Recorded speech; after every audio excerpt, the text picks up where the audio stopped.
All right, so we're in a day and age in the NBA where the dominant big man is not really something you need to win basketball games. It's sad to a degree because I love post players. I love guys who are great in the low post or in the high post for that matter, or just post players in general. There's very few that are still good anymore. Like you have Al Jefferson, DeMarcus Cousins, Marcus Sol, Zach Randolph, Tim Duncan. But there's not like a bunch of dominant, big men. Very few. I just named Dwight Howard, but he's not really a post player. But yeah, that kind of it'll transition to what I want to talk about now, and that's Hakeem Olajuwon, man. Hakeem Olajuwon, I look at him. I look at Hakeem Olajuwon and what he did in his career, how he did it, the kind of impact he had on big men and what we thought they should be able to do. I feel like he's the greatest big man to ever play the game of basketball. And a lot of people might think that I'm crazy for that. They might say, oh, well, Shaq is this. And they might say Wilt Chamberlain or, whatever. People have their opinions. But in my opinion, in terms of being a complete basketball player, dominant basketball player, Hakeem Olajuwon is the greatest. If fantasy basketball was a big thing back in the 90s, if fantasy basketball was a big thing back in the 80s or the 90s when Hakeem was playing, he would have been probably the greatest fantasy basketball player ever, because you look at some of these seasons he put together where he was averaging 25 points, 14 rebounds, 3 steals or 2 steals and 4 blocks, 3 blocks, shooting 50% from the field. He would have been the best fantasy basketball player ever. All right? So I wanted to put that out there before I get into why I think he's the greatest. But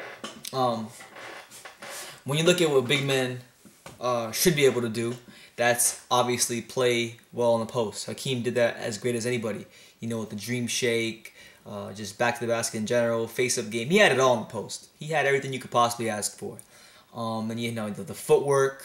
The footwork was incredible. You'd see Hakeem beating guards down the court with his quickness, and guards would be studying his footwork, and they couldn't duplicate it. So when you look at what Hakeem was able to do from a footwork standpoint, and just in basically showing the basketball world how footwork should be, or how certain things should be. He was not your regular big man. He was more efficient than most big men. He would shoot his 51% from the field, but then he would shoot 70% from the free throw line. So you could trust Hakeem at the free throw line. But then I would say like his ability to get out on the perimeter. Like we say that now. We say we usually look at a guy like. We usually look at guys like Joakim Noah these days, or DeAndre Jordan, as guys who could, get out on the perimeter if need be. When there's a switch on a pick and roll, and you got like a guard. Let's say you have Chris Paul or LeBron 1-on-1. Noah and DeAndre Jordan can guard those types of dudes. And I know Chris Paul and DeAndre Jordan play with each other, but I'm giving you an example. Hakeem Olajuwon could do the same thing. Guard, if there was a switch on the pick and roll, Hakeem could go over there and do what he needed to do. So guarding basically any position he wanted, I feel like he was the first guy we looked at and say, damn, a basketball player should be versatile. He kind of changed the game from that perspective.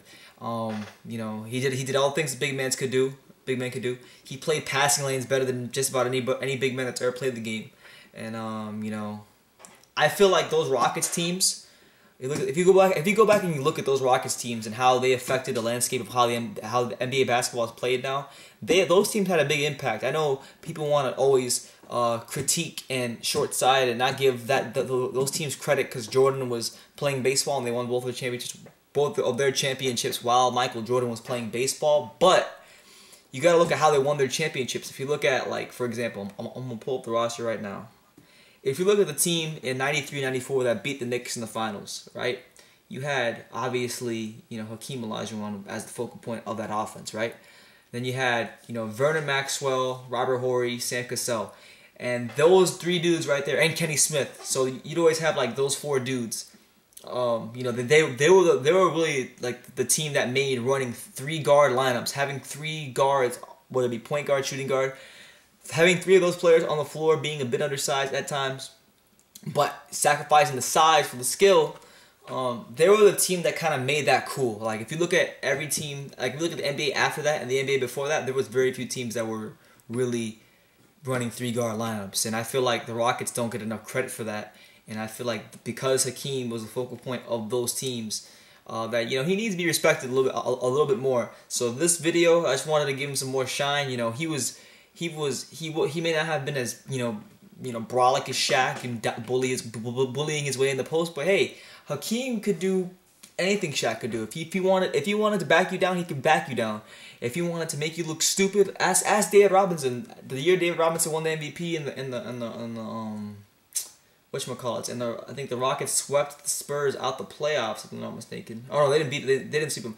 They played them in the finals. They beat them in 6 games. Hakeem torched David Robinson. I know there's that one famous YouTube clip where he does like the 6 or 7, like the 3 or 4. Reverse pivots, or the 2 reverse pivots into a dream shake, and David Robinson doesn't even know where he went.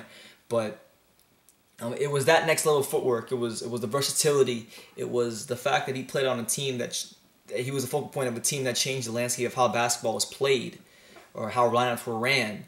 But it's all these things that make, in my opinion, and this is just my personal opinion, that make Hakeem Olajuwon the best big man to ever play the game. And I know some people will say Shaq, some people will say Wilt, but my thought's always been it's Hakeem. So let me know what you think. Who is the best big man of all time? Leave your comments down below, and be sure to subscribe. Let me have it. If you disagree with anything I'm saying, let me have it in the comment section. All right. So take care.